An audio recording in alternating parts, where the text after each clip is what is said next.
Hello again everybody, this is Craig Peters here from Soundiron, and in today's walkthrough we're going to be checking out the newest addition to the Vintage Keys series, Eko Digit. And this library captures the quintessential sounds of an early 70s synth, great for conjuring up those nostalgic vibes that we've all grown to love over the years. This library is a perfect addition for film and video game composers looking to recreate those sounds of classic video game soundtracks. So without further ado, let's go ahead and dive in and start checking out Eko Digit. Alright, so right now I'm going to go ahead and give you a little bit of a tour of the library. So you'll see that you have mic 1 and mic 2, and these are the two different mic positions. We recorded it direct line in and in stereo as well. So you have a few different options to choose from. So right now we're just going to be checking out mic 1. And if you want to select through some of the different sounds, you just go to this little drop down. You'll see that you have sustains, staccatos, as well as some different key up and down effects. So if you want to go through some of the different presets, you go to this drop down right here and you'll see that you have all the different ones at your disposal. So let's go ahead and just start playing through some of the different sounds.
Now, if you wanted to take some of these synth sounds and turn them into a synth lead, like this one would be a really great one to make into a synth lead. You can go up here to this advanced tab, go right here to Legato, and then here you just enable it. You can have it legato or you can have it portamento.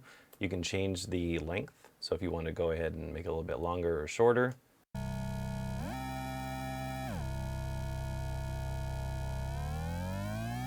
Portamento, it gives it a really nice smooth glide sound. So depending on how wide or short you have this set will determine how exaggerated the glide is. So if we shorten this up, maybe make it a little bit bigger.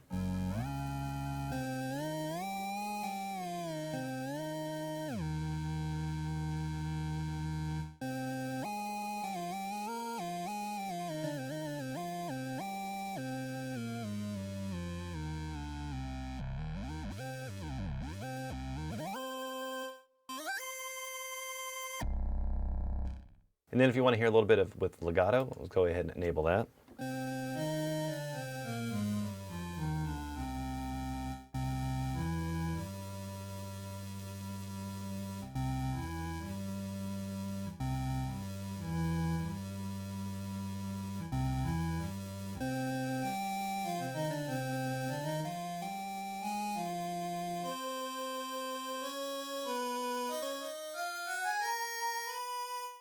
Now let's go ahead and have a listen to some of the different magic chords.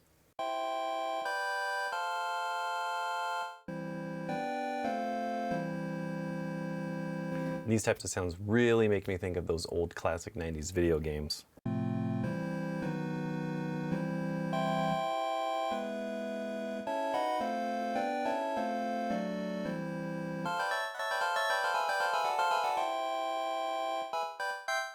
Here's the second magic chords.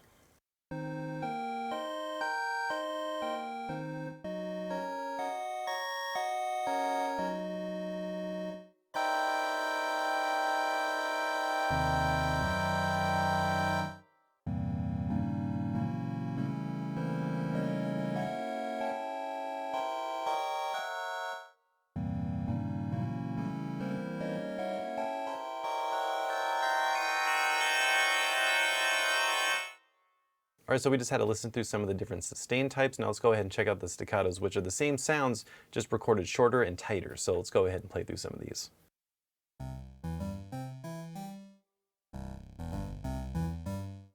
And what I like to do with these types of shorter articulations is go up here to the Advanced tab, and I like to turn on the arpeggiator. I'm just gonna cycle through some of the different preset patterns. Let's go ahead and let's try this one.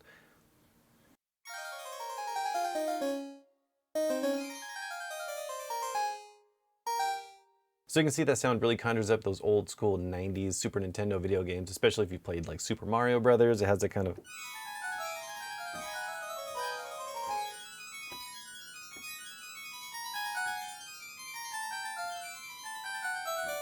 And the way it's able to sequence it like this is utilizing this different gliss right here. So if you go to the bank option right here, if you click this drop down, you see that you have arps, glisses, and strums. So let me just go ahead and find another gliss preset.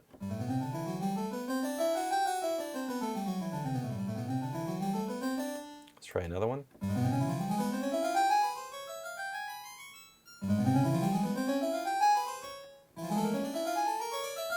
And you can see that some of these have a little bit of a different scale to them as well. So right here on the scale knob, you can change this to whatever you want. So you can do Lydian, Mixolydian, any of the different types of modes, major modes. Or let's just try this one. So it sounds really cool. And then if you want, you can go into the effects rack and turn on some effects. I really like using the reverb, but let's see how this would sound with this.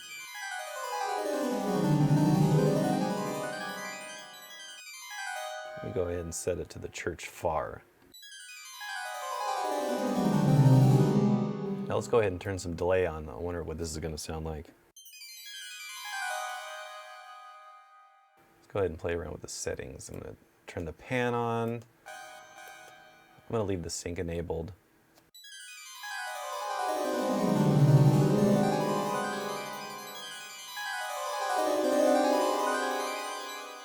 Super cool sound. So we also have some staccato variations of the magic chords as well.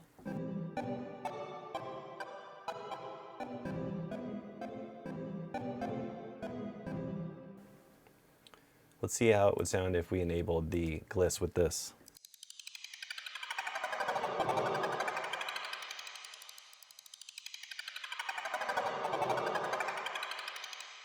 Really cool.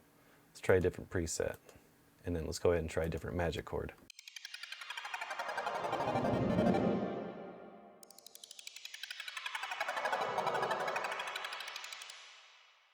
Really cool. So of course, in traditional Soundiron fashion, we also did some sound design, atmospheric textures, and pads for you to use. And these are all crafted using the source content. So let's go ahead and have a playthrough of some of these.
So some of the other different features to be aware of is down here you have these different sound shaping controls.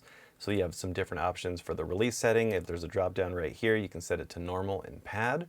And then you also have some controls for this vibrato knob right here, which has depth and rate.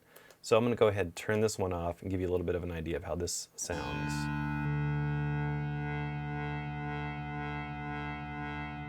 So that's set to depth. Now here's rate.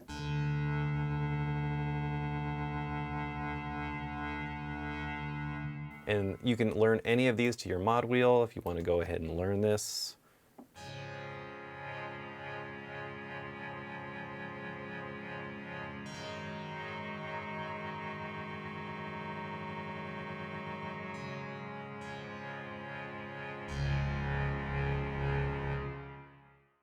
And then you also have this octave slider right here, and right now this is set in the middle, but when you increase this all the way, it increases it plus 12 semitones and minus 12 semitones, so you can get some really thick sounds out of these.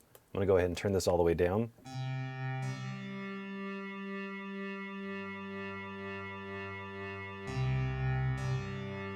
Let's go all the way up.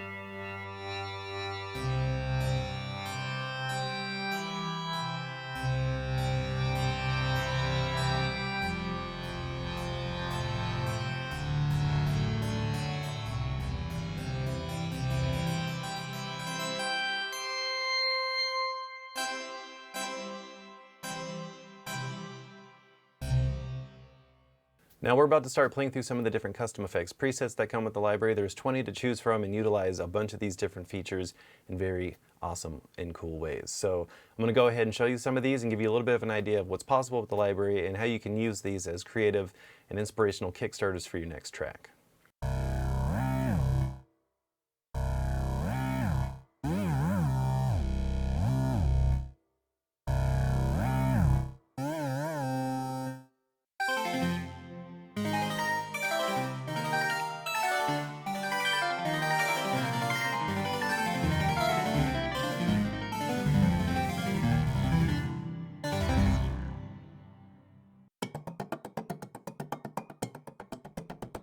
So whenever you see MW in the name, make sure to mess around with the mod wheel because there's a lot of different really cool things that could be going on under the hood. So I'm going to go ahead and play around with this, and this is actually utilizing some of the different key up and down effects, so let's go ahead and check these out.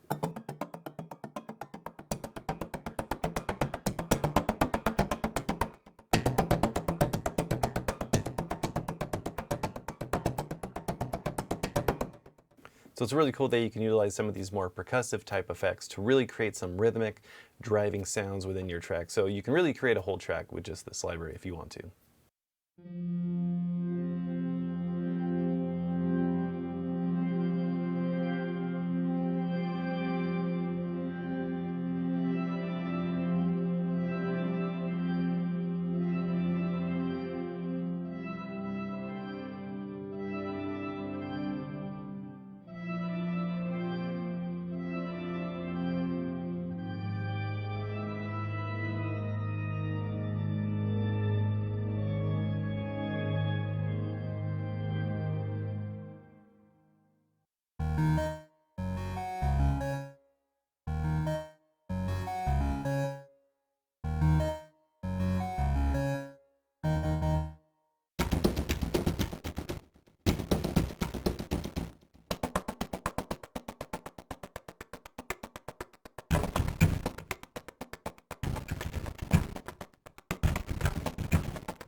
Alright, so that about wraps up this walkthrough for Eko Digit. If you'd like to learn more about this library or any of the other products within our Vintage Keys series, make sure to go to soundiron.com. I want to thank you all so much for watching. Make sure to subscribe to stay up to date on future videos like these, and we'll catch you in the next one. Take care.